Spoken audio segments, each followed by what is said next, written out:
team that I think is pretty darn well balanced to go ahead and pull this thing out. And I wouldn't pull the plug on Daniel Jones just yet. Okay, I wouldn't say that all of a sudden he is the guy who we all thought he was. I think he's going to be just fine. Let's go, Lou. Jeff is That's what breathing I'm talking down. about, Lou. How about this one? If I said the Vikings will need a different quarterback next year, is that ridiculous?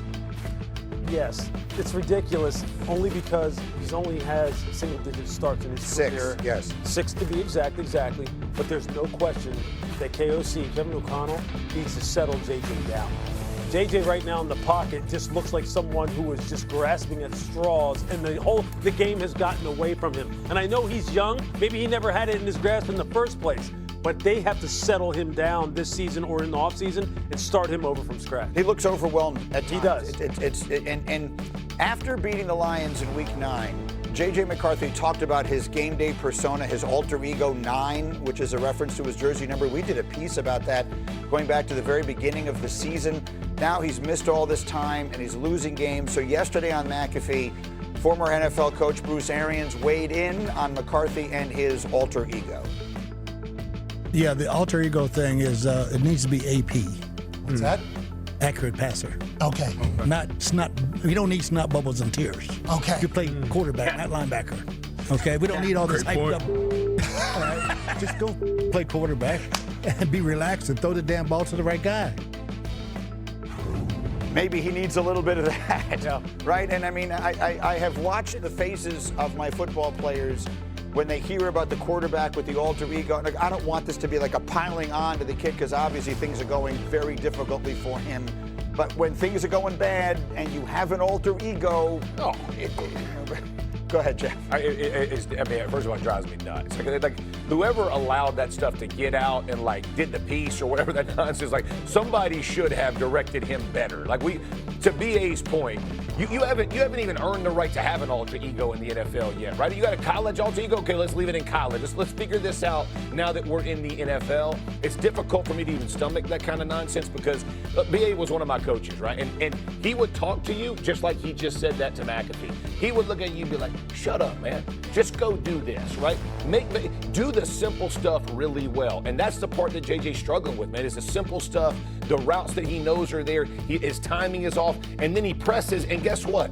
All the stuff that you did brings pressure on yourself because you did the alter ego piece or you do this silly branding stuff outside of just the game. Just let the game come to you. Yeah, I mean, you said branding and marketing, like it kind of falls in that category. To be honest, like, what matters most is what always matters is how you perform on the field. Amen. All the stuff that you do off the field, if you're performing on the field, it then becomes cool and quirky and That's cute. right. If you're not playing well on the field, we're going to make fun of you about it. Crush you. Who cares? Don't talk to no cameras. And that's what happens when you're in a situation like this. You need to like buckle down and focus on what's important. You can worry about that. That's stage 3, stage 4 Amen. stuff. Talking about alter egos and face paint and all this other stuff. That's later. Once you start getting some pelts on the wall, then you can go talk about that. Which, I mean, whatever you have to do to get your mind there, you got to do it. Like, we've obviously been around players who transition in a different type, but then going to talk about it. Seldom quarterbacks, though, right? I mean, I think he's talking about that. But we as the media can't have it both ways. When he was at Michigan, he would sit under the goalpost and he would meditate, and there would be people in the NFL who would roll their eyes, but we said, we love this. We love that this is a new age quarterback who is at one with himself and has a mental health journey that he talks about openly, and that when he does the commercials for Aloe, when he does all the things pre-draft, that we celebrate. Well, it was all there at Michigan. He's not, that's just what he was. He's a different cat. He's a different kind of leader, and Harbaugh loved it.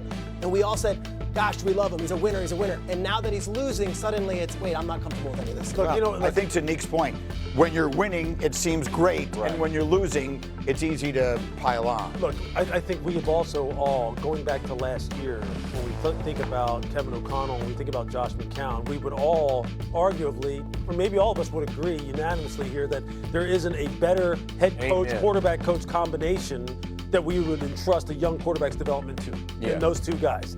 They will get him right.